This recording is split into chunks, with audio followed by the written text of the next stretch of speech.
Fellow Penguins, please welcome to the Super Huddle stage the CEO of HG Insights, Rohini Kosturi. Good to see you right here. All right. Look at that. You got that nice picture up there with you and the podcast. You look fantastic. Yeah, I know. Well, you can get a new headshot, while you're here. We have a photographer for doing that. Thank you for bringing that up because I forgot to mention that earlier. Anyway, this is quite a year for you. I mean, you acquired TrustRadius, you acquired MadKudu in like a month. Talk a little bit about why those companies and how that is reshaping your vision for HG Insights. Fantastic, Drew, and good morning, everyone. Hope you're all doing well. Need one more round of coffee? Get energized? Anyway, good to see you all. Thank you for being here. Thanks for having me, Drew. So at HG Insights, everything really starts with customers, right? The one thing that we hear constantly is, what are the three big priorities for customers, whether it's CMOs, CROs, CXOs? It's all about revenue growth, retention, or operational efficiency, right? So our entire vision is really built around making this revenue growth intelligence real so that customers can achieve these objectives. So today, and this ties to our vision of revenue growth intelligence and what we do for customers. So today we have two cohorts of customers. We have the Fortune 500, the large hyperscalers, you name it, most of them are our customers today.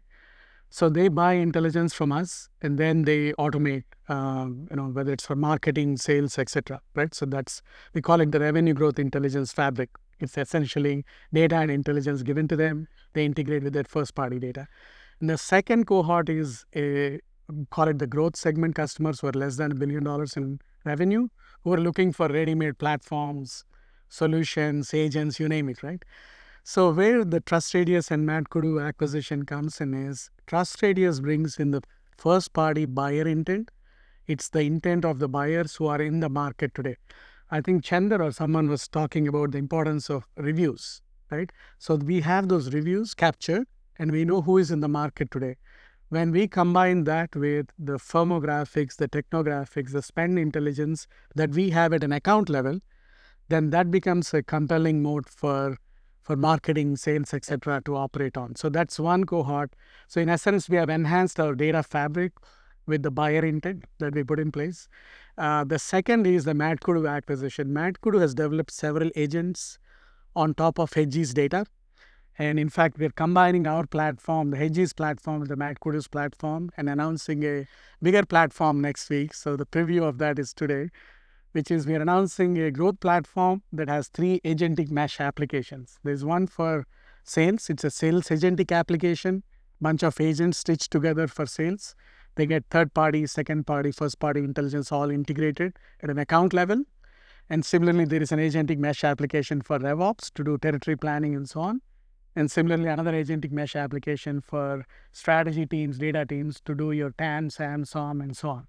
So that's what drove our acquisition, Drew. I know it's a long answer to your short question, but that's the context. It feels like because folks are familiar with ZoomInfo and that's the data part of it, but that's sort of just kind of dumb. And now if you add the intent data on top of that, it's getting smarter. And then if you add agents on top of that, we're getting pretty damn smart.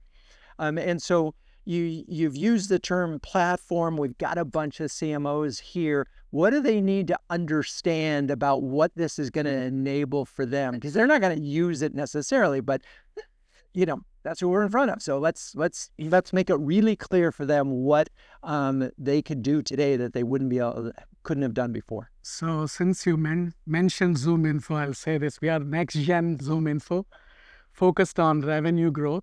So we have both the data mode as well as the solution mode, right, or the application. So the way we are approaching it is, we don't have the baggage of an older platform having to migrate into new. So we completely started building agentic applications on our data. So all of the applications that we're announcing are agentic mesh applications. In essence, when you want to do market sizing, which everybody is doing as part of their annual planning. So we have a TAM agent, we have a SOM agent, we have a SAM agent, white space analysis agent, competitive analysis agent. All of these agents are stitched together and wrapped around an experience. And you can start interacting with it and say, hey, this is my white space. Here are my wins. Here are my losses. Based on that, you can calculate your complete time sum and get to an account list, which is what you use for your precise marketing. Because if you want to market, you want to know your ICP, you want to know the right list, but then you want to layer in intent to see who is in the market. So you can categorize, you can do account prioritization. So you can do all of this as an agentic application by interacting with it and asking the questions. Okay, you're gonna have to dumb this down for me, so I just make sure I got this. So I build an account list using the tool. I've got 100 people on the account list. The tool will help me understand that I've got a certain number of people that are in market right now.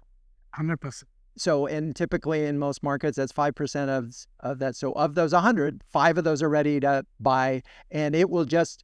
Now, does it go another step and say, okay, let's take that into an action and run your campaigns? Totally. So the next set of action is the RevOps Studio, which is essentially RevOps can do account planning, territory planning, and distribution of these accounts.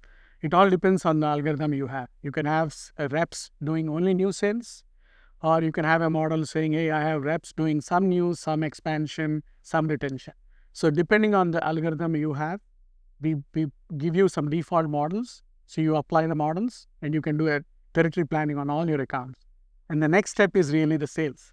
Like now you gave these accounts to both marketing and sales. Now what can sales do with the prospect? Hey, this prospect has all this intelligence. They have these products. They spend so much. They are in the market right now. And this is the intelligence we have from first party, second party, etc. In essence, you have... Wow. Okay. Thank you for waking us all up. I thought you were popping a thing of champagne there. I'm celebrating. I'm excited about this technology too. Yeah, that's amazing. All right, let's see. Woo! All right.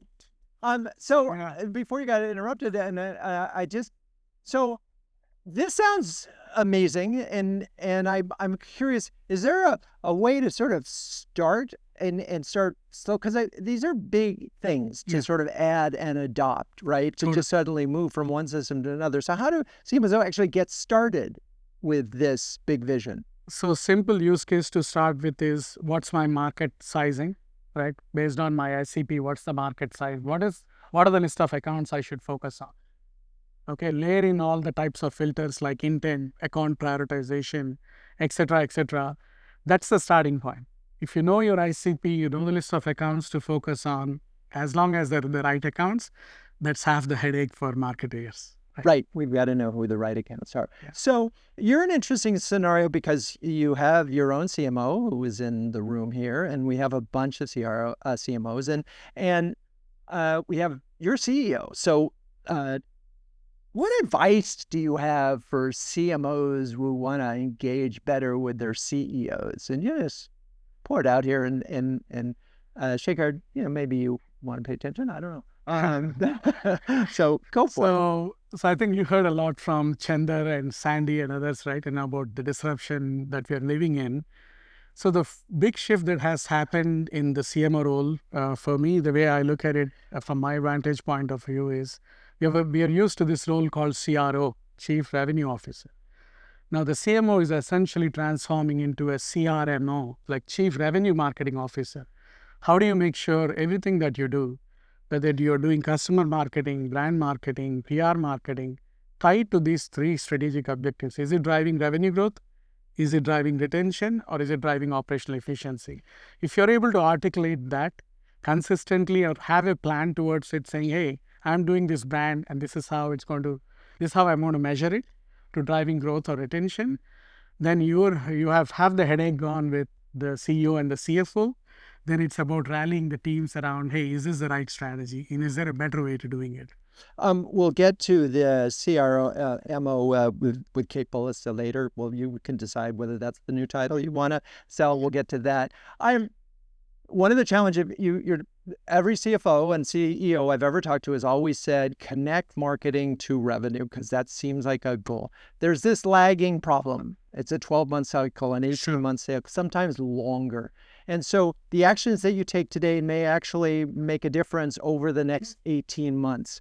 Any advice for CMOs in terms of presenting that, because that also matters in this thing. We're looking at lagging indicators, which are revenue and current things. So talk a little bit about that. I think it's a fantastic question. This goes back to having clarity on what's short-term, medium-term, long-term, and the expectations setting around it. Because right now, the biggest problem that all the marketeers are facing, or not only just marketers, all the roles here, the expectations are so high that you can do a lot with AI.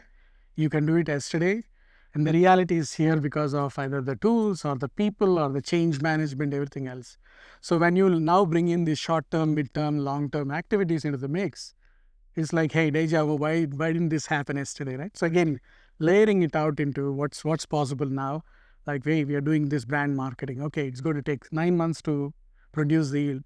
But how are we going to measure on a monthly basis between now and the 9 months so that it's not like waking up after 9 months? So. Well, the good news is we have RepuTracker that's going to help you all do that. And HG Insights is in the system. So we'll be watching your monthly scores. All right. Rohini and I spent 50 minutes together on Renegade Marketers Unite. I strongly encourage you to listen to that podcast because it's important that you understand the CEO perspective. Rohini? Wonderful. Thank you again. Thank you all. Okay.